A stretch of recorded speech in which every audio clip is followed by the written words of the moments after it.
how badly does McJesus need to have this cup for his legacy, as you say? And is it fair to apply that pressure when the greatest guy probably in NHL history to never win a cup is like Dale Hawerchuk or Marcel Dion? Both great, but not kind of like Dan Marino level or Ted Williams level of their sport, you know? Yeah, you brought up the word legacy. I think that's what's important. I mean, keep in mind, McDavid has been jobbed when it comes to Olympic hockey because he's missed it, right? So you look at other players. One of my best friends is Jerome McGinley. Never got to win a cup. Made it to the finals against Tampa, but he never won a cup. But he won a gold medal, and done that. So he's been able to be on the biggest stage and really shine.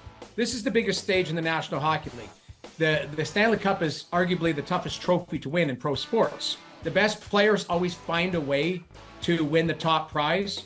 It's McDavid's opportunity.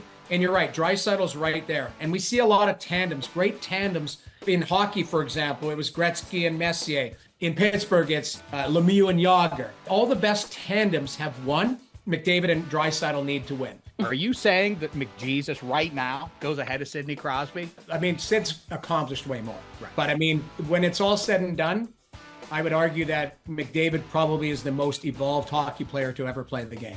It's hard to compare generations. You just talked about it. Gordie Howe, we can't compare that, right? Now, Sid is still getting it done at 35 years old, 36. But, McDavid's on another level as far as point production, goals, all of that type of stuff. Like it's hard to compare because with McDavid, if he continues to go, he's almost got 1,000 points right now in his career.